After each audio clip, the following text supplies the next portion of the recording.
Hello and welcome to this Photoshop video. My name's Barry Beckham. We're going to look at collections and locating images here.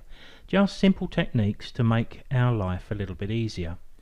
Now, although I'm demonstrating with Photoshop, I think we can do much the same in Lightroom and also Photoshop Elements.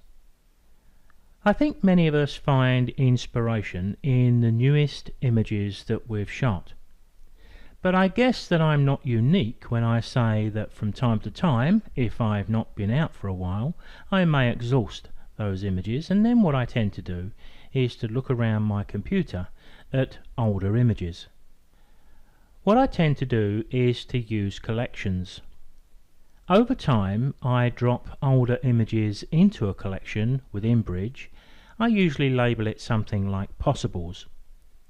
Now what I mean is I could be doing something else on my PC, and at that time I'm not really interested in investigating old images, but sometimes when we're doing something else we stumble across the thumbnail, we look at it, we think, oh, that doesn't look too bad, that may have some potential.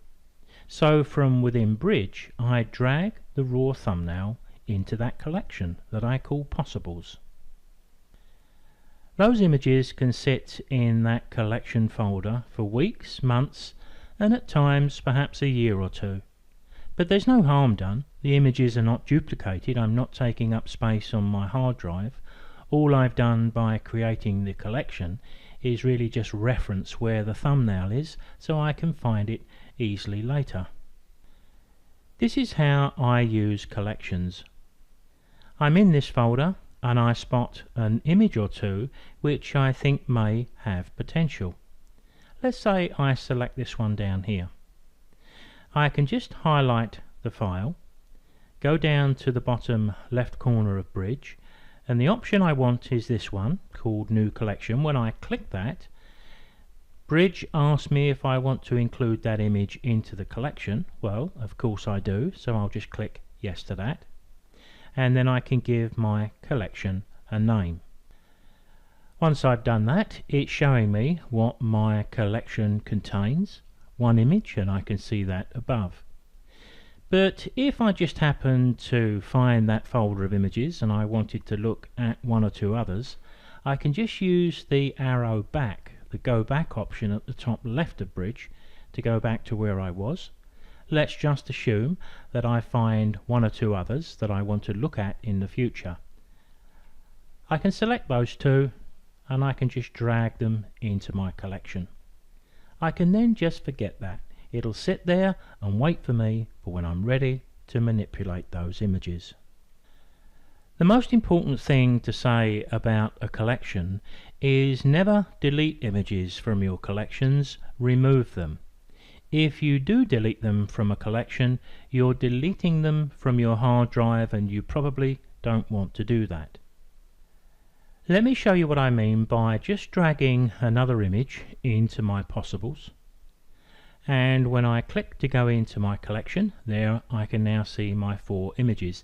If I highlighted this a little bit later and decided that I didn't want to manipulate that and hit the delete key, I'd be deleting that from my hard drive. What I need to do is to highlight it, go to the top right of Bridge and remove it from the collection. I don't want to remove it from my computer, just from my collection.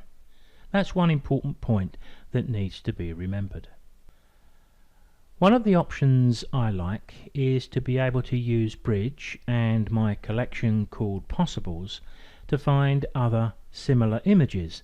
Some of the others apart from those I actually dropped into the folder. For example, I drag an image into the collection sometime later, and I've just simulated that by changing the screen here. Imagine we've come back a few weeks into the future, or months even. I'm at a loose end and I'm looking for an image to create. When I look into the thumbnails of the Possibles, it's not unusual for me to say to myself, I wonder if there's any others in that batch that are worth a look.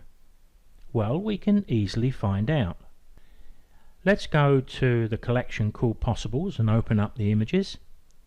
All I've got to do is select one of these images, right click. I can choose to reveal it in Bridge, or I could go directly to Explorer, but if I reveal it in Bridge, it takes me instantly to the folder I retrieved it from. Very convenient, and now I can have a look around some of the other images because there's a lot more down below, and I could pick perhaps one or two others. I may even find something I'd much rather work on.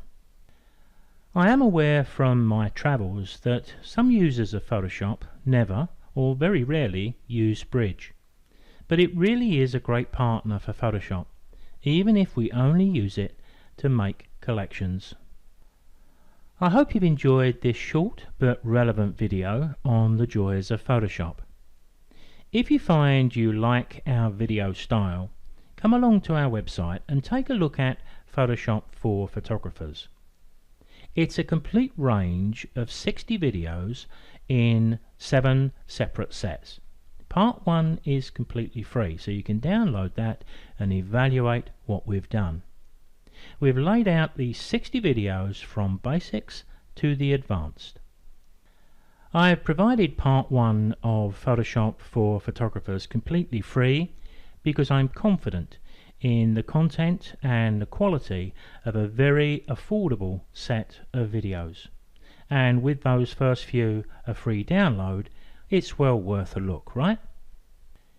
If you're watching on YouTube, please consider subscribing to my channel and hit the notification bell so you're informed when I put up new videos.